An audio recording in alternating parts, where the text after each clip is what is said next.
आज हम बात करने वाले हैं, देखो chapter number 6 United Nations and its organisation. ठीक है भाई, ये जो आप लोगो देख रहे हो ना, ये यूनाइटेड नेशंस का लोगो है। जैसे ही फर्स्ट वर्ल्ड वॉर हुआ, सेकंड वर्ल्ड वॉर हुआ, कहीं अब ऐसा ना हो कि थर्ड वर्ल्ड वॉर हो जाए। हमें संयुक्त राष्ट्र संघ की जरूरत क्यों है?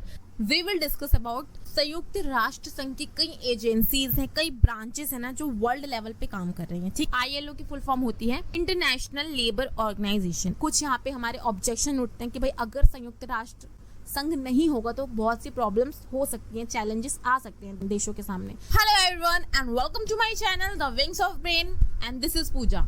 सो देखो, आज की जो वीडियो होने वाली है ना, इसमें हम बात करने वाले हैं क्लास 12 का चैप्टर नंबर 6 संयुक्त राष्ट्र और जिसके जो संघ है उनके बारे में आज हम इस वीडियो में डिटेल में बात करेंगे। आपने ना रिसेंटली न्यूज़ में काफ़ी सुना होगा कोविड के टाइम पे कि यूनाइटेड नेशन ने ये पॉलिसी बनाई है देशों के लिए, या ये WHO ने ये पॉलिसी बनाई है देशों के लिए, या WHO ने ये जो है वायरस यहाँ पे फाइंड आउट करा है, ऐसा आपने बहुत से सुना होगा। तो उसी से लिंक करते हुए कि एक्चुअल में जो एजेंसी है वो क्या है, यूनाइटेड नेशन क्या है, किसके लिए काम करता है।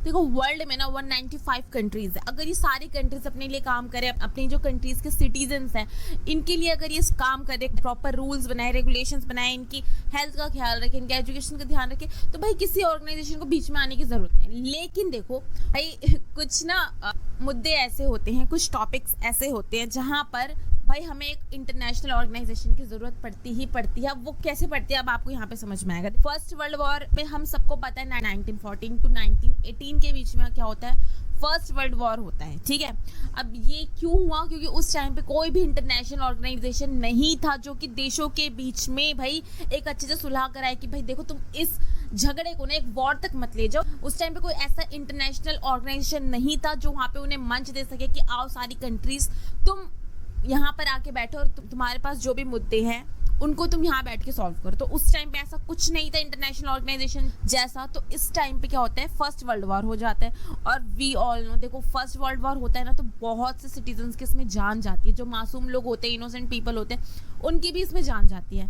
तो इसी से बचने के लिए अब क्या हुआ, बहुत से देशों ने सोचा, इस पर बहुत विचार हुआ, डिबेट्स हुई, भाई बहुत सोचा समझा गया कि देखो फर्स्ट वर्ल्ड वॉर हो गया है, कहीं अब ऐसा ना हो कि सेकेंड वर्ल्ड वॉर भी हो जाए। तो इन्होंने बीच में क्या करा था, इन्होंने क्या किया, लीग ऑफ नेशंस बना दिया कि एक इंटरनेशनल ऑर्गेनाइजेशन है, देशों के बीच में जो है ये कोऑर्डिनेट करेगा एक दूसरे के साथ, ताकि अब जो है सेकेंड वर्ल्ड वॉर ना हो सके। टेंशन मत लेना, इसको हम आगे डिटेल में पढ़ेंगे। लेकिन यहाँ पे समझ के चलो, फर्स्ट वर्ल्ड वॉर के बाद हमने एक इंटरनेशनल ऑर्गेनाइजेशन बनाया था जो कि देशों के बीच में जो है जो शांति बनाए रखने की कोशिश करे, उनके जो भी इंटरनेशनल टॉपिक्स है, उनकी जो भी इंटरनेशनल प्रॉब्लम्स है, ट्रेड को लेकर हो, हेल्थ को लेकर, उनको भाई एक मंच दे जहाँ पे वो लोग सॉल्व कर सके। तो यहाँ पर क्या होता है, लीग ऑफ नेशन बहुत ज़्यादा अनसक्सेसफुल रहता है इसमें।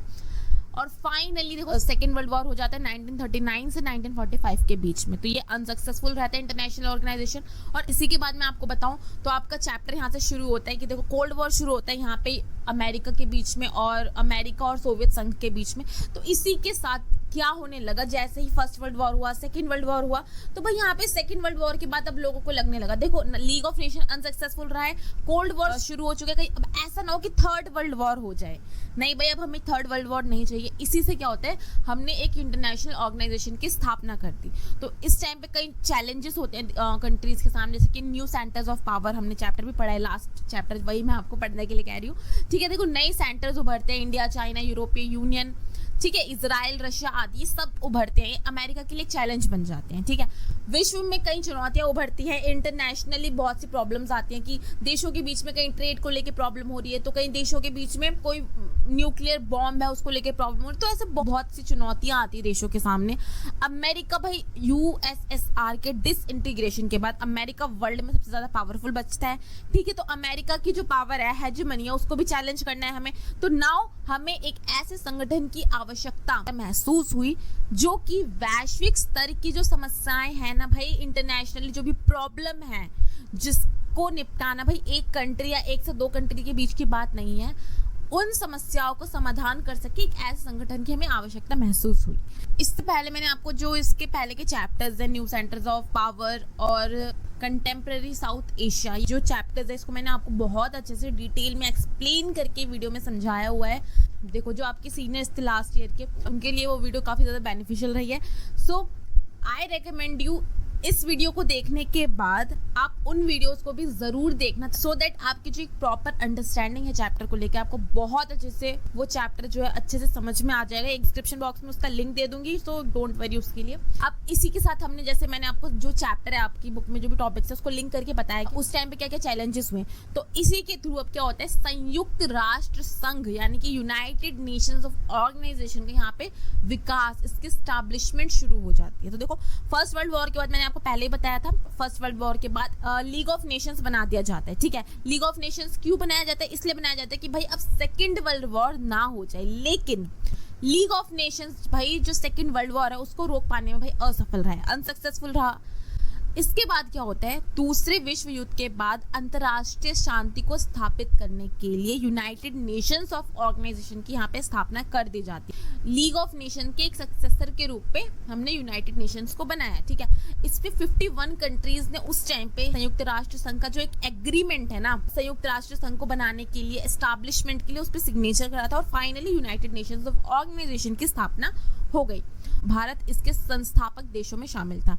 यूनाइटेड नेशन के जो सदस्य देश हैं इस टाइम पे प्रेजेंटली अगर हम देखें तो 193 countries already United Nations of organisation में शामिल हो चुकी हैं, ताकि इनके बीच में आप कोई थर्ड वर्ल्ड वॉर ना हो जाए। ठीक है, साउथ सूडान जो है 193 कंट्री है जो कि अभी संयुक्त राष्ट्र संघ में शामिल हुई है। ठीक है, अब दो मेन इंपॉर्टेंट पॉइंट। संयुक्त राष्ट्र संघ की स्थापना 24 अक्टूबर 1945 को हुई थी। ठीक है, और उसी के 6 दिन बाद मान के चलो भारत जो है संयुक्त राष्ट्र संघ का सदस्य बन गया था।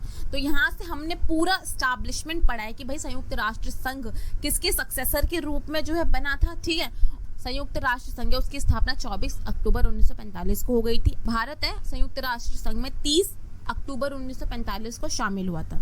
इतना यहाँ पर आपको ये वाली बात समझ में आ गई होगी। ठीक है, देखो यहाँ तक ये बात समझ में आई है तो आपने ऑलरेडी चैप्टर आधे से ज़्यादा समझ लिया है। So give a thumbs up to this video, क्योंकि एक वीडियो को बनाने में यार बहुत मेहनत लगती है। तो इस वीडियो को लाइक करना और अपने सभी फ्रेंड्स के साथ इस वीडियो को जरूर शेयर करना। ठीक है, देखो now we will discuss about ये जो आप लोगो देख रहे हो ना, ये यूनाइटेड नेशंस का लोगो है। तो यहाँ पे देखो जो ये संयुक्त राष्ट्र संघ का यहाँ पे जो ये लोगो है ये किस बात को सिंबलाइज करता है। तो यहाँ पे आप जो ये लोगो देख सकते हो, इसमें जो है वर्ल्ड का नक्शा बना हुआ है, वर्ल्ड का मैप बना हुआ है। और यहाँ पे एक बात गौर से देखो, इसके साइड में आप देखोगे यहाँ पे जैतून की पत्तियां हैं, यानी कि जो ऑलिव ब्रांचेस है, इसको यहाँ पे सिंबलाइज किया गया है।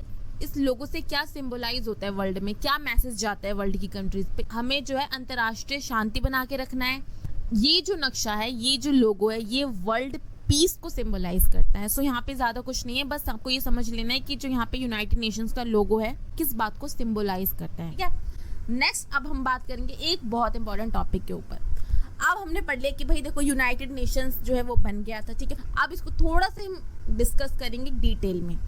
देखो अंतर्राष्ट्रीय ना कई ऐसे विवाद होते हैं जिसको सुलझा पाना किसी एक कंट्री के बस की बात नहीं है। तो यहाँ पे हमें अंतर्राष्ट्रीय विवादों को सुलझाने के लिए हमें यूनाइटेड नेशन जैसे एक मंच की जरूरत है, जहाँ पे सारी कंट्रीज बैठे, उनके जो भी मुद्दे हैं, विवाद है, वो वहाँ पे जाके उन्हें सॉर्ट आउट कर सके। इसलिए यूनाइटेड नेशन क्या करता है, युद्धों की रोकथाम में सहायक है। मतलब किसी भी कंट्री के बीच में अगर ऐसी कोई सिचुएशन बढ़ रही है कि यहाँ पे वॉर हो सकता है, तो उनके बीच में वो है सहयोग कराने की कोशिश करता है। थर्ड देखो, विश्व के आर्थिक विकास में सहायक। अब मान लो कोई कंट्री बहुत अमीर है, ठीक है, जैसे अमेरिका, अब कोई कंट्री बहुत गरीब है, तो क्या होता है, जो संयुक्त राष्ट्र संघ है तो उनको कुछ, उस कंट्री को, जो गरीब कंट्री है उसको कुछ फंड्स देता है ताकि वो भी जो है डेवलप नेशंस में शामिल हो सके। कंट्री में प्राकृतिक आपदा आ जाती है, ठीक है, महामारी आ जाती है। रिसेंटली देखा आपने कोविड-19, किसी एक देश की बस की नहीं थी उससे लड़ना, तो यहाँ पे यूनाइटेड नेशन ने इस पर काफ़ी रिसर्च करी थी ताकि जो बाकी कंट्रीज है वो आपस में कोऑर्डिनेट कर सके, इसका एक कॉम्प्रिहेंसिव हम वे निकाल सके कि किस तरह से इस महामारी से निपटा जाए। ठीक है, वैश्विक ताप वृद्धि, as we know global warming बहुत ज़्यादा बढ़ चुकी है, तो इससे निपट पाना भाई किसी एक कंट्री के बस की बात नहीं है। तो इसलिए हमें क्या है, एक मंच की ज़रूरत है जहाँ पे सारी कंट्रीज आए, सबको इस बात की जिम्मेदारी लेनी है कि भाई किसकी तरफ से क्या क्या रिस्पॉन्सिबिलिटी बनती है ग्लोबल वार्मिंग को कम करने की। ठीक है, और देशों के बीच में सहयोग को बढ़ावा देना ताकि उनके बीच में कल्चरल एक्सचेंज हो सके, उनके बीच में करेंसी एक्सचेंज हो सके, उनके बीच में जो है ट्रेडिशंस जो एक्सचेंज हो सके, ऑल ओवर हम कह सकते हैं एक तरह से ग्लोबलाइजेशन हो सके उनके बीच में। ठीक है भाई, यहाँ पे आपको बात समझ में आ गया कि हमें यूनाइटेड नेशन की ज़रूरत क्यों पड़ती है। ऑलराइट, नेक्स्ट देखो हम बात करते हैं संयुक्त राष्ट्र संघ के अंग के बारे में। हम यहाँ पे थोड़ा सा पढ़ेंगे, क्योंकि जो इम्पोर्टेंट है आपके एग्जाम पर्सपेक्टिव से वो सिर्फ दो चीजें यहाँ पे इम्पोर्टेंट है। फर्स्ट जो है सुरक्षा परिषद क्या है, और सेकंड महासभा क्या होती है। ये दो चीजें आपके एग्जाम पॉइंट ऑफ व्यू से इम्पोर्टेंट है, बट आपकी अंडरस्टैंडिंग के लिए ये चार्ट आप इसको जस्ट रिमेंबर कर लेना, आप एक बार से पढ़ लेना कि संयुक्त राष्ट्र संघ के अंग कौन कौन से। देखो यहाँ पे सचिवालय है, सुरक्षा परिषद, महासभा, आर्थिक और सामाजिक परिषद, इंटरनेशनल यहाँ पे कोर्ट है जो कि इंटरनेशनली जो भी जस्टिस होती है उसको देखते हैं, न्यायिकता परिषद। इसको जो है 1994 में जो है इसको एंड कर दिया गया था। जस्ट आपके एक अंडरस्टैंडिंग के लिए कि भाई संयुक्त राष्ट्र संघ के अंग कौन कौन से हैं। सचिवालय क्या होता है, जो भी संयुक्त राष्ट्र संघ के जो भी ब्रांचेस हैं उन सबका जो है मैनेजमेंट करता है सचिवालय, ठीक है। सुरक्षा परिषद हम डिटेल में आगे पढ़ेंगे, महासभा को हम आगे पढ़ेंगे। आर्थिक और सामाजिक परिषद, जो देखो वर्ल्ड में जितने भी देश है उनकी आर्थिक, सामाजिक, उनकी इकोनॉमिक कंडीशन कैसी है उसकी जांच पड़ताल करता है, उसके बाद उस पर कोई एक्शन लेता है, ठीक है। अंतर्राष्ट्रीय न्यायालय, इनका काम यही होता है किसी देश के बीच में अगर कोई विवाद है तो वो अंतर्राष्ट्रीय न्यायालय जाके उनको सॉर्ट आउट कर सकते हैं, ठीक है। देखो न्यायिकता परिषद को पढ़ने की जरूरत नहीं है, क्योंकि इसे 1994 में ही इसे समाप्त कर दिया गया था। ये बनाया क्यों गया था, इसका एक रीजन देख लो कि क्या हुआ था पहले के टाइम पे जब संयुक्त राष्ट्र संघ बना था ना, ठीक है, सेकेंड वर्ल्ड वॉर के बाद, तो बहुत सी ना अंडर डेवलप्ड कंट्रीज थी, वो उनके पास ना तो उनका खुद का प्रशासन था, तो इसलिए संयुक्त राष्ट्र संघ ने ऐसी अंडर डेवलप्ड कंट्रीज के संरक्षण का काम, इनकी इकोनॉमिकल कंडीशन का काम जो है न्यायिकता परिषद को दे दिया गया था। लेकिन 1994 में भाई अब जो है सारी कंट्रीज अपने पैरों पे खड़ी हैं। अब देखो सारी कंट्रीज जो है डेवलप हो चुकी है, अपना इनफ वो अपना जो प्रशासन है वो सब कुछ देख सकती है, इसलिए न्यायिकता परिषद को एंड कर दिया गया, ठीक है भाई। इतना समझ में आया, गिव अ थम्स अप और अपने सभी फ्रेंड्स के साथ इस वीडियो को जरूर शेयर करना, ठीक है भाई। देखो ना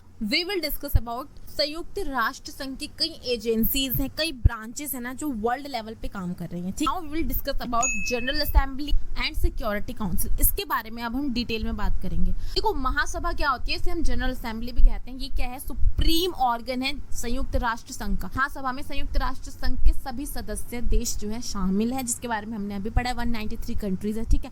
हर राज्य को, यहाँ पे राज्य का मतलब एक देश से है, हर कंट्री को यहाँ पे एक वोट देने का अधिकार है। इतना समझ में आया। नेक्स्ट देखो राष्ट्र संघ के जो जनरल सेक्रेटरी होते हैं वो सारा मैनेजमेंट संभालते हैं। महासचिव कौन है, जनरल असेंबली के एंटोनियो गुटेरस। तो ये जो है जनरल सेक्रेटरी है जनरल असेंबली के। इनका काम क्या होता है, बेसिकली जितने भी रूल्स बनाए जाते हैं, जितने भी डिसीजंस लिए जाते हैं, उन सबको लागू करना इनका काम होता है। और फॉर एग्जांपल मान लो किसी भी कंट्री में ऐसा लग रहा है कि वॉर जैसी सिचुएशन हो सकती है, ठीक है, तो ये सारी इंफॉर्मेशन जो जनरल सेक्रेटरी है वो सिक्योरिटी काउंसिल को देता है, ताकि इसके खिलाफ जल्द से जल्द कोई एक्शन लिया जा सके। और वर्ष में एक बार जो है महासभा यानी कि जो जनरल असेंबली है ना, इनकी एक बैठक की जाती है, ताकि जो इंटरनेशनली कौन कौन से टॉपिक्स हैं, डिस्प्यूट्स हैं, उनको जो है सॉर्ट आउट किया जा सके। ऑलराइट, नेक्स्ट देखो संयुक्त राष्ट्र संघ का सबसे शक्तिशाली अंग जो है वो सुरक्षा परिषद है, ठीक है। टोटल 15 कंट्रीज जो हैं वो सिक्योरिटी काउंसिल में शामिल हैं। 5 कंट्रीज तो ऐसी हैं जो कि भाई बहुत ज्यादा पावरफुल है, जिनको वीटो का अधिकार भी दिया गया है सुरक्षा परिषद में, जिसमें 5 स्थायी सदस्य होते हैं, लेकिन जो 10 होते हैं वो अस्थायी होते हैं, जिन्हें हर 2 साल के बाद इलेक्ट किया जाता है, ताकि जो 193 कंट्रीज है सबको रिप्रेजेंटेशन मिल सके सिक्योरिटी काउंसिल में। अब देखो जी 5 कंट्रीज है ना, ये है अमेरिका, रशिया, ब्रिटेन, फ्रांस और चाइना। वीटो एक पावर है जो कि इन 5 कंट्रीज को दी गई है। मान लो कोई एक फैसला पास किया जाता है जिसपे जो नॉन परमानेंट मेंबर्स इन्होंने वोट किया, जो ये 5 परमानेंट मेंबर है इन्होंने भी वोट किया, लेकिन इन परमानेंट मेंबर में से फॉर एग्जांपल रशिया ने कहा कि भाई वो जो डिसीजन लिया गया है वो हमारी कंट्री के पक्ष में नहीं है और हम उसके खिलाफ वीटो पास कर देते हैं, तो भाई वो जो डिसीजन है वो पास नहीं माना जाएगा, क्योंकि अगर किसी एक परमानेंट मेंबर में से किसी एक कंट्री ने भी उसके खिलाफ वीटो पास कर दिया है, तो भले ही उस पर कितनी भी कंट्रीज ने वोट किया हो, वो जो डिसीजन है वो पास नहीं माना जाएगा। तो इसलिए क्या होता है, कई बार जो अमेरिका, ब्रिटेन, ये सारी जो परमानेंट कंट्रीज है वो अपने हिसाब से जो रूल्स रेगुलेशंस हैं WTO के, हेल्थ ऑर्गेनाइजेशन के, वो बनाती है, जिसका विरोध कई देश करते हैं। जो इसका विरोध हम आगे भी डिटेल में पढ़ेंगे कि किस तरह से भारत ने इसका पक्ष लिया है कि भाई इसकी जो मेंबर कंट्रीज है इसको बढ़ाया जा सके, ताकि भारत को भी इसमें रिप्रेजेंटेशन मिल सके। बट आई होप सो यहाँ तक आपको ये चैप्टर अच्छे से समझ में आ गया होगा। So now we will discuss about संयुक्त राष्ट्र संघ की कई एजेंसीज हैं, कई ब्रांचेस हैं ना जो वर्ल्ड लेवल पे काम कर रही हैं, ठीक है। उनके बारे में हम यहाँ पहले उनकी फुल फॉर्म देखेंगे, उसके बाद इसके बारे में हम डिटेल में पढ़ेंगे। बेसिकली ये सारी जो ब्रांचेस है ना, ये क्या है, संयुक्त राष्ट्र संघ की एजेंसीज है जो कि अलग अलग डिफरेंट मुद्दों पे, डिफरेंट टॉपिक्स पे काम करते हैं। कुछ जो है हेल्थ के लेवल पे काम कर रही हैं, कुछ एनवायरनमेंट के लेवल पे काम कर रही हैं, ठीक है। तो देखो हमने जैसे कि पढ़ाई है कि संयुक्त राष्ट्र संघ के क्या क्या काम है, कि संयुक्त राष्ट्र संघ क्या करता है, जो भी युद्ध है वर्ल्ड के लेवल पे वो नहीं होने देता, जिससे कि हमारा थर्ड वर्ल्ड वॉर ना हो जाए। जो भी इकोनॉमिक मुद्दे हैं भाई, आर्थिक मुद्दे, फॉर एग्जांपल रशिया के बीच में, चाइना के बीच में कोई भी इकोनॉमिकल डिफरेंसेस हैं, उनको एक मंच प्रोवाइड करता है जहाँ पे वो दोनों कंट्रीज जाती हैं और अपने जो भी मुद्दे हैं उनको सॉर्ट आउट करती हैं। एनवायरनमेंट के रिलेटेड यहाँ पे काफ़ी ज़्यादा डिस्कशन किए जाते हैं कि ग्लोबल वार्मिंग को कैसे कम किया जाए, जो ग्लेशियर्स भाई पिघल रहे हैं जिससे बाढ़ आ सकती है आने वाले कुछ सालों में, उससे कैसे बचा जा सके, किस देश की क्या रिस्पॉन्सिबिलिटी है, इन सब के ऊपर जो है संयुक्त राष्ट्र संघ जो है डिस्कशन करता है, कई कंट्रीज से करवाता है, ठीक है। इन्हीं में से इनकी कुछ बेसिकली कुछ शाखाएं हैं जिनके बारे में हम पढ़ेंगे। देखो यूनेस्को क्या है, इसकी फुल फॉर्म देखो, United Nation educational scientific and cultural organisation है। तो इनका बेसिकली काम क्या होता है, यूनेस्को का साइंटिफिक रिसर्च ये सब काम करना, ठीक है। ILO की फुल फॉर्म क्या है, इंटरनेशनल लेबर ऑर्गेनाइजेशन, जो कि वर्ल्ड हेल्थ ऑर्गेनाइजेशन, जो कि वर्ल्ड लेवल पे रिसेंटली एग्जाम्पल हमारे सामने है कोविड-19, कई रिसर्च WHO ने भी करी थी। तो यहाँ पे बेसिकली यहाँ पे मेरा मेन फोकस क्या है कि आप इन जो डेफिनेशंस हैं, इनकी जो फुल फॉर्म है, इसको याद करो, क्योंकि 1 मार्कर में या फिर आगे आने वाले कई कॉम्पिटिटिव एग्जाम्स हैं उनमें ये भाई एग्जाम में पूछे जाते हैं। तो ये फुल फॉर्म्स है, इनको अच्छे से पढ़ लेना, समझ लेना। इसकी डिटेल एक्सप्लेनेशन हम जो है आगे की स्लाइड से उसमें पढ़ने वाले हैं। सो नाउ हमारा जो फर्स्ट टॉपिक ही है कि भाई फर्स्ट एजेंसी कौन सी है यूनाइटेड नेशंस की, जो कि हमारे सिलेबस के अकॉर्डिंग हम उसे उस सीक्वेंस में पढ़ रहे हैं। तो देखो यूनेस्को की फुल फॉर्म मैंने आपको पहले बता दी है, United Nation educational scientific and cultural organisation, यानी कि इसकी फुल फॉर्म है ये संयुक्त राष्ट्र शैक्षिक, वैज्ञानिक और सांस्कृतिक संगठन। इसकी जो स्थापना है वो 4 नवंबर 1946 1946 में हुई थी। इसका जो मुख्यालय है वो फ्रांस पेरिस में है। जो यूनेस्को है यूनाइटेड नेशन की एक मेन एजेंसी है, जिसका ऑब्जेक्टिव क्या क्या है, देखो इसका ऑब्जेक्टिव अच्छे से समझना, शिक्षा, प्राकृतिक विज्ञान यानी कि जो साइंस है, सोसाइटी, नृविज्ञान, संस्कृति और संचार को मेंबर कंट्रीज के बीच में बढ़ावा देना। पिछले कुछ सालों में यूनेस्को द्वारा क्या है, संयुक्त राष्ट्र संघ के जो भी देश है इनमें क्या क्या है, एजुकेशन को, रिसर्च को, स्वतंत्र प्रेस को जो है बढ़ावा दिया गया है। जो बेसिकली काम है इसका यही है कि देशों के बीच में भाई रिसर्च को, एजुकेशन को बढ़ावा देना, ठीक है, ताकि कोई भी देश एक दूसरे से पीछे ना रह सके। हर देश में जो है एजुकेशन को बढ़ावा मिले, कम्युनिकेशन को बढ़ावा मिले, रिसर्च को, साइंस को, इन सबको बढ़ावा मिले। ऑलराइट, ये समझ में आया, ठीक है। देखो नेक्स्ट हम बात करेंगे यूनिसेफ, संयुक्त राष्ट्र बाल कोष। चिल्ड्रंस फंड से ही पता लग रहा है कि भाई बच्चों के राइट्स है उसके लिए काम करती है। देखो संयुक्त राष्ट्र अंतर्राष्ट्रीय बाल आपातकालीन कोष यूनिसेफ जो है, इसकी स्थापना 1946 1946 में की गई है संयुक्त राष्ट्र संघ के द्वारा। इसका यूनिसेफ का मेन ऑब्जेक्टिव है बच्चों के लिए आपातकालीन फंड एकत्रित करना और उनके विकास कार्यों में इसकी सहायता देना, ठीक है। जो भी बच्चे हैं उनके लिए इमरजेंसी फंड बनाना, ताकि कहीं किसी देश में कोई भी आपातकाल जैसी सिचुएशन आ जाती है, कोई भी इमरजेंसी आ जाती है, तो वहाँ पे भाई बच्चों के खाने पीने का, उनके एजुकेशन का ध्यान रखा जा सके। इसके अलावा जो यूनिसेफ है वो क्या काम करता है, पूरी दुनिया के सभी बच्चों के बेहतर स्वास्थ्य के लिए और उनके जीवन को बढ़ावा देने का काम करता है। इसका मुख्यालय है न्यूयॉर्क में। आई होप सो यहाँ तक आपको बात समझ में आ गई होगी। So now we will discuss about ILO। इसकी फुल फॉर्म मैंने आपको लास्ट स्लाइड में बताई है, सो वहां से आप इसकी फुल फॉर्म अच्छे से पढ़ लेना। ILO की फुल फॉर्म होती है इंटरनेशनल लेबर ऑर्गेनाइजेशन, अंतर्राष्ट्रीय श्रम संगठन, ठीक है। इसके बारे में अब हम डिटेल में पढ़ेंगे कि जो इंटरनेशनल लेबर ऑर्गेनाइजेशन है यूनाइटेड नेशन की एक ब्रांच, जिसका क्या काम है और इसका कौन सा क्षेत्र अधिकार है और ये किस क्षेत्र अधिकार में अपना काम कर रही है। तो देखो 1919 में ILO की स्थापना हुई थी और इसका जो मुख्यालय है वो स्विट्जरलैंड के जिनेवा में है। इसका ऑब्जेक्टिव क्या है, देखो अंतर्राष्ट्रीय इंटरनेशनली जो मानव अधिकार है या फिर हम देख सकते हैं जो लेबर्स के राइट्स है उनको बढ़ावा देना, सामाजिक जो भी वर्ग हैं डिफरेंट रिलीजन के, इनके बीच में जो है शांति स्थापित करना, ठीक है। नेक्स्ट देखो श्रम समस्याओं को सुलझाने में सदस्य देशों की सहायता करना। फॉर एग्जांपल कोई कंट्री है जो कि लेबर्स के राइट्स को इतना ज्यादा प्रोटेक्शन नहीं दे रही है, जो यहाँ पे ILO है वो उस देश में इंटरफेयर करता है और वहाँ पे लेबर्स के लिए जो है राइट्स बनाता है, लेबर्स के लिए कुछ मानदंड सुझाता है ताकि वो कंट्री जो है वो भी लेबर्स के भाई प्रोटेक्शन कर सके उनके राइट्स का, ठीक है। देखो महिलाएं हर देश में महिलाएं होती है, पुरुष होती है, कई बार हम देखते हैं ना उनके बीच में बहुत ज़्यादा डिस्क्रिमिनेशन किया जाता है। फॉर एग्जांपल जो मेल है उसकी सैलरी काफ़ी सही होती है, लेकिन as compare to that male जो महिला होती है उसकी सैलरी बहुत ज़्यादा कम होती है। तो यहाँ पे ILO जो है उस कंट्री में भी इंटरफेयर करता है और महिला श्रमिक जो है और जो पुरुष श्रमिक है उन दोनों को समान अधिकार मिले, उन दोनों को समान सुरक्षा मिले, उनकी जो वर्किंग कंडीशन है वो बहुत अच्छी हो। ये नहीं हो कि वहाँ पे कि बहुत ज़्यादा अंधेरा हो, क्योंकि वी नो कि अगर अंधेरे वाली जगह होगी किसी की भी आई साइट इफेक्ट हो सकती है। तो यहाँ पे ILO क्या काम करता है, महिला और पुरुष श्रमिक जो है उनके कार्यस्थल जो भी उनकी वर्किंग प्लेस है वहाँ पे उनको सुरक्षा मिले, प्रॉपर राइट्स मिले, उनको प्रॉपर सैलरी मिले, इसके लिए काम करता है। मानव अधिकार के लिए काम करता है, ह्यूमन राइट्स के लिए काम करता है, जैसे कि महिला और पुरुष दोनों को जो है काम करने का अधिकार मिले और भाई डिस्क्रिमिनेशन ना हो किसी देश के बीच में। फॉर एग्जाम्पल किसी कोई कंट्री है जैसे आप देख सकते हो साउथ अफ्रीका, हमने नेल्सन मंडेला वाले चैप्टर में आप लोगों ने इसे पढ़ा होगा कि वहाँ पे ना जो गोरे लोग होते थे वो जो वहाँ पे उस टाइम पे काले लोग होते थे उनके साथ बहुत ज़्यादा भेदभाव करते थे। तो यहाँ पे इसी भेदभाव को संरक्षण देने का काम करता है ILO।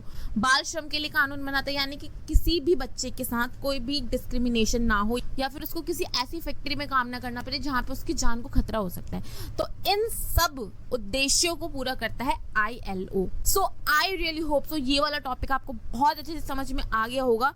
आपकी जो NCERT की PDF आपकी सिलेबस में आपको मिली होगी उसके अकॉर्डिंग मैंने आपको टॉपिक समझाया है।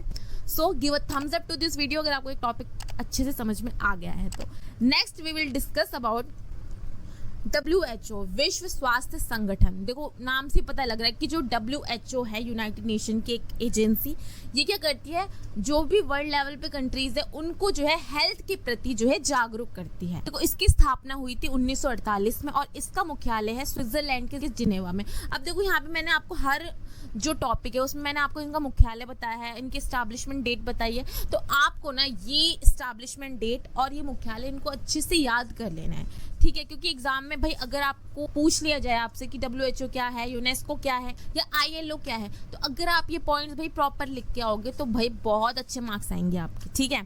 देखो यहाँ पे मुख्यालय मैंने आपको बता दिया स्विट्जरलैंड के जिनेवा में है।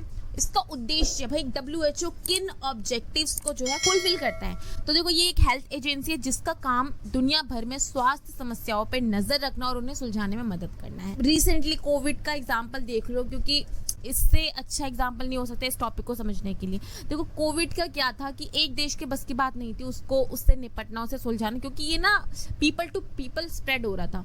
तो यहाँ पे WHO क्या करता है, यहाँ पे WHO हर कंट्री को जो है अवेयर करता है कि भाई देखो यहाँ पे COVID-19 फैल रहा है, तुम अपने देश में ये रूल्स बना लो कि जो भी फॉरेन कंट्री से लोग हैं उनके प्रति निगरानी की जाएगी। इस तरह की जो भी समस्याएं हैं जैसे COVID-19, इस पर रिसर्च करना, जितनी भी कंट्रीज है इस वर्ल्ड में उन सबको इस बारे में अवेयर करना और इसको सुलझाने में कि COVID-19 के लिए कैसी वैक्सीन बननी चाहिए। तो यहाँ पे सारा काम जो है WHO करता है, ठीक है। विश्व के लोगों को बेहतर स्वास्थ्य के लिए जागरूक करना, ठीक है। यह देशों के बाहर फैल रहे किसी भी वायरस के बारे में जो देश है वर्ल्ड में उनको सूचित करता है। COVID-19 के बारे में इसने सूचित किया था, ठीक है। देशों को हेल्थ के मामले में तकनीकी सहायता देना। फॉर एग्जाम्पल कोई कंट्री बहुत गरीब है, फिर कोई कंट्री है जो कि उस टेक्निक को जो है अपने यहाँ पे अवेलेबल नहीं करा सकती, तो उस कंट्री को जो है तकनीकी सहायता देने का काम करता है WHO। यहाँ पे WHO ने चेचक और पोलियो के लिए कई अभियान चलाए ताकि इनको जो है जड़ से इनको एंड किया जा सके। आई होप सो WHO का टॉपिक आपको बहुत अच्छे से समझ में आ गया हो। सो देखो अब तक हमने यहाँ पे बात करी है कि भाई हमें संयुक्त राष्ट्र संघ की जरूरत क्यों है, लेकिन क्या हुआ है कुछ सालों में ना बहुत सी कंट्रीज आई हैं जिन्होंने यूनाइटेड नेशन में सुधार की आवश्यकता को जताया है। उनका कहना है कि भाई यूनाइटेड नेशन में सुधार की आवश्यकता है। अब वो कंट्रीज जो है वो किस बेस पे कह रही हैं कि हमें यूनाइटेड नेशन में कुछ सुधार करने चाहिए ताकि यूनाइटेड नेशन अपने क्षेत्र अधिकार में प्रॉपर रूप से अपना काम कर सके। उससे पहले इस टॉपिक को शुरू करने से पहले मैं एक आपको एग्जाम्पल दूंगी जिससे आपको टॉपिक बहुत अच्छे से समझ में आएगा। देखो यहाँ पे आपकी मैंने NCERT की एक PDF का स्क्रीनशॉट लिया है। यहाँ पे आप देखोगे यहाँ पे ना आपको दो इमेजेस शो कर रखी है। यहाँ पे आपको क्या बताया गया है कि 2006 में क्या होता है, इजराइल ने ना लेबनान एक मिडल ईस्ट की कंट्री है उस पर हमला कर दिया था। तो यहाँ पे जब इजराइल से पूछा गया कि तुमने यूनाइटेड नेशन को इन्फॉर्म किए बिना यूनाइटेड नेशंस के रूल्स एंड रेगुलेशंस क्यों तोड़े, तो यहाँ पे इसराइल ने अपने कुछ रीजंस दिए कि यहाँ पे ये जो हिजबुल्ला इनका मिलिट्री ग्रुप है, इन पे जो है कंट्रोल करने के लिए इसराइल ने लेबनान पे हमला किया। तो यहाँ पे आपको पिक्चर क्या शो करती है, यहाँ पे साइड में आप यहाँ पे ये देखोगे, ये है यूनाइटेड नेशन को यहाँ पे शो किया गया है, यहाँ पे यूनाइटेड नेशन। तो ये पिक्चर क्या शो करती है कि देखो इसराइल ने जब लेबनान पे हमला कर दिया जिसमें कई इनोसेंट लोगों की जान गई, अगर यूनाइटेड नेशन इस मैटर को पहले ही देख लेता तो भाई ये हमला नहीं होता, कई लोगों की जान नहीं जाती। तो ये एग्जाम्पल शो करता है कि भाई हमें यूनाइटेड नेशंस में कई रिफॉर्म्स की आवश्यकता है, कई रिफॉर्म्स की ज़रूरत है। सो इसी टॉपिक के बारे में मैं आपको अब यहाँ पे डिटेल में थोड़ा सा डिस्कस करेंगे हम। संयुक्त राष्ट्र संघ में सुधार की आवश्यकता है। कई देशों ने मांग उठाई है कि भाई जो यूनाइटेड नेशंस है ना, इसमें भाई अब सुधार करो। क्यों है? क्योंकि हमने जैसे कि पहले पढ़ा है कि जस्ट 5 कंट्रीज हैं जिनको भाई परमानेंट मेंबर्स बनाया गया है, उनके पास वीटो का अधिकार है। तो यहीं पर कई कंट्रीज का कहना है कि देखो शीत युद्ध के बाद से क्या हुआ है यूनाइटेड नेशन के ढांचे में और इसके काम करने के तरीकों को लेकर जो है मांग की जा रही है कि इसको लेकर जो है सुधार किया जाना चाहिए। भारत यूएन के स्थायी और अस्थायी सदस्यों की संख्या की बढ़ोतरी का समर्थन करता है। भारत का मानना है कि देखो यूनाइटेड नेशन के जो भी परमानेंट मेंबर्स हैं या जो नॉन परमानेंट मेंबर्स हैं, इनकी संख्या बढ़ाई जानी चाहिए। यूएन का जो प्रतिनिधि हमने पढ़ा है कि कौन होता है, महासचिव होता है, जो जितने भी डिसीजंस लिए गए हैं उनको इम्प्लीमेंट करने का काम करता है। तो यहीं पर क्या है, सुरक्षा परिषद में क्या किया गया है भारत के द्वारा और कई देशों के द्वारा ये मांग उठाई गई है, इनकी जो है संख्या में बढ़ोतरी की मांग उठाई गई है। देखो 2005 में सुरक्षा परिषद की स्थायी और अस्थायी सदस्यता के लिए कुछ मानदंड सुझाए गए कि देखो अगर आप इन रूल्स रेगुलेशन को फॉलो करते हो तो कल को आप भी सुरक्षा परिषद के स्थायी सदस्य बन सकते हो। तो उन्हीं के बारे में अब हम नेक्स्ट स्लाइड में बात करेंगे। देखो 2005 में कुछ मानदंड, कुछ रेगुलेशंस बताए गए कि अगर किसी भी कंट्री ने इन सभी क्राइटेरिया को भाई फॉलो करा है तो भाई वो सुरक्षा परिषद का मेंबर बनने के पूरी तरह से एलिजिबल है। फर्स्ट रेगुलेशन क्या दिया गया है कि कोई भी देश जो उसके पास जो है बड़ी आर्थिक ताकत हो, वो सैनिक ताकत हो उसके पास, यानी कि जो मिलिट्री पावर है उसके पास ज़्यादा होनी चाहिए। यूनाइटेड नेशंस के जो बजट है भाई उसमें वो योगदान देता हो, आबादी के लिहाज से बड़ा हो, ठीक है। ऐसा देश जो भाई डेमोक्रेसी को और ह्यूमन राइट्स का जो है सम्मान करता हो और भूगोल, अर्थव्यवस्था और संस्कृति के लिहाज से जो है भाई वो इन सभी विविधता, जो डाइवर्सिटी है, कल्चरल डाइवर्सिटी, इन सबको फॉलो करता हो। भाई अब क्या हुआ कि भारत ने तो भाई सभी मानदंडों को पूरा किया हुआ था, लेकिन अब क्या होता है कई देश ऑब्जेक्शन उठाते हैं, कई देशों ने अपने अपने पक्ष रखे। कई देशों का मानना है कि पाकिस्तान के साथ संबंध में कठिनाई की वजह से भारत स्थायी सदस्यता के रूप में एलिजिबल नहीं रहेगा, क्योंकि भारत ने सबसे पहले तो ये सारे मानदंड जो थे, इनके रूल्स और रेगुलेशंस 2005 में निकाले गए थे, इन सबको फॉलो करा। लेकिन क्या होता है कई देश ना ऑब्जेक्शन उठाते हैं कि भाई भारत और पाकिस्तान की तो तनातनी रहती है, इसलिए जो है भारत को अभी एलिजिबल नहीं करना चाहिए। तो वहीं कुछ देशों का कहना है कि देखो भाई अगर भारत को सदस्यता दोगे तो जो न्यू सेंटर्स ऑफ पावर है जैसे ब्राजील है, जर्मनी है, जापान है, साउथ अफ्रीका है, इनको भी शामिल करो। तो इसलिए ना कई कंट्रीज का मानना है कि भारत एलिजिबल नहीं है, इसलिए कई कंट्रीज भारत के अगेंस्ट जो है वोट करती है कि जो भारत है वो अभी एलिजिबल नहीं है संयुक्त राष्ट्र संघ का मेंबर बनने के लिए। तो यहाँ पे भारत बनना चाहता है, लेकिन जो कंट्रीज है इसके खिलाफ जो है ऑब्जेक्शन उठाती हैं। नाउ अब क्या होता है, संयुक्त राष्ट्र संघ को अधिक प्रासंगिक बनाने के कई उपाय सुझाए गए। 2005 में हमने देखा कि पहले तो कुछ मानदंड, रूल्स रेगुलेशन बनाए दिए गए, लेकिन इसके साथ ही कुछ और भी मानदंड जो है वो कुछ रेगुलेशंस और बनाए गए। देखो पहला क्या था कि शांति संस्थापक आयोग का गठन कर दो, मानव अधिकार परिषद की स्थापना कर दो। यहाँ पर क्या कहा गया कि एक लोकतंत्र कोष बना दो, हर कंट्री जो है वो आतंकवाद के खिलाफ आवाज उठाएगी, ठीक है। न्यायशीता परिषद की स्थापना कर दो। ये सब ना मानदंड सुझा दिए गए उस टाइम पे कि ये बना दो। प्रॉब्लम यहाँ पे क्या हुई भाई, इनकी ना जो डेफिनेशन है उसको प्रॉपर ढंग से जो है डिफाइन ही नहीं किया गया कि भाई शांति आयोग तो हम बना रहे हैं, लेकिन जो ये शांति संस्थापक आयोग है भाई ये कौन से मुद्दों को देखेगी, कौन से मुद्दों को नहीं देखेगी। तो यहीं पे ये प्रॉब्लम आती है कि इन सबको बनाने के लिए बोल दिया गया कि ये ऑर्गेनाइजेशन बना दो ताकि संयुक्त राष्ट्र संघ जो अपने काम को और अच्छे ढंग से करे, लेकिन इनको ना प्रॉपर जो है डिफाइन नहीं करा गया। ये सारी बातें धरी की धरी रह जाती है और इनमें से कोई ऑर्गेनाइजेशन नहीं बनता है क्योंकि इनको कोई प्रॉपर डेफिनेशन ही नहीं दी गई है। लेकिन अब एक क्वेश्चन उठता है कि भाई देखो हमने यहाँ तक पढ़ लिया है, संयुक्त राष्ट्र संघ बना, ठीक है, कई एजेंसीज भी बनी जो कि अपने अपने क्षेत्र अधिकार में प्रॉपर काम कर रही हैं, लेकिन अब देखो यहाँ पे कई देशों ने जो है आवाज उठाई कि इसको प्रासंगिक बनाया जाए ताकि जो संयुक्त राष्ट्र संघ है वो बहुत अच्छे से काम कर सके।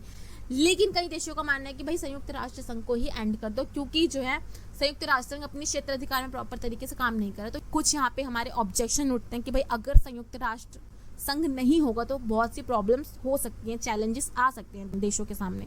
फर्स्ट तो ये है कि देखो यूएसएसआर के डिसइंटीग्रेशन के बाद अमेरिका जो है पूरे वर्ल्ड में काफ़ी ज़्यादा पावरफुल बन गया है। सेकंड, अमेरिका जो है यूएन के बजट में सबसे ज़्यादा जो है योगदान देता है। जैसे थर्ड जो है यूनाइटेड नेशंस का जो मुख्यालय है यानी कि जो हेडक्वार्टर है वो अमेरिकी क्षेत्र में ही है।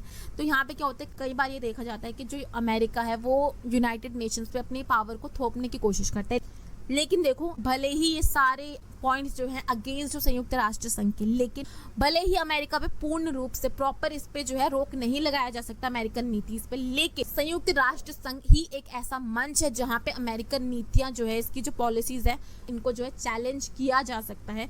एक हद तक जो अमेरिका की जो पॉलिसीज है जो कि किसी देश के खिलाफ है या किसी वॉर को प्रोत्साहित करते हैं, उस नीति की आलोचना की जा सकती है संयुक्त राष्ट्र संघ में, या हम थर्ड वर्ल्ड वॉर को भी रोक सकते हैं। भले ही संयुक्त राष्ट्र संघ को और प्रासंगिक बनाने के लिए कई जो है पक्ष उठाए जाते हैं, लेकिन भाई संयुक्त राष्ट्र संघ के बिना सिचुएशन और खराब हो सकती है, थर्ड वर्ल्ड वॉर हो सकता है। इसलिए अभी भी हमें संयुक्त राष्ट्र संघ की जरूरत है। सो आई होप सो आपको ये प्रॉपर चैप्टर यहाँ तक समझ में आ गया होगा। बहुत अच्छे से मैंने एनसीईआरटी को एक्सप्लेन करा है यहाँ पे। आपको अब क्या करना है, जस्ट ये नोट्स मैं आपको टेलीग्राम ग्रुप में प्रोवाइड करूंगी, वहाँ पे जाके आप इन नोट्स को देख सकते हो। सो टेलीग्राम पे आप ये नीचे डिस्क्रिप्शन बॉक्स में जो चैनल दे रखा है टेलीग्राम को, उसको फॉलो कर लेना, यहाँ से आपके नोट्स मिल जाएंगे एंड दैट्स इट। यहाँ से आपका चैप्टर कंप्लीट होता है। और इसके साथ इसके जो मैंने आपको पहले के चैप्टर है न्यू सेंटर्स ऑफ पावर और कंटेम्प्रेरी साउथ एशिया यानी कि जो दक्षिण एशिया वाला चैप्टर है, मैंने बहुत अच्छे से डिटेल में समझाया हुआ, तो उन वीडियोस को भी नीचे डिस्क्रिप्शन बॉक्स में मैं लिंक दे दूंगी, उनको अच्छे से समझ लेना। लास्ट ईयर आपके सीनियर्स थे उनके लिए काफ़ी ज़्यादा बेनिफिशियल हेल्पफुल रही थी वो video. I really hope so आपको आज की वीडियो बहुत अच्छी लगी होगी। Do not forget to like, subscribe और share. We will meet in our next video. Thank you so much for watching.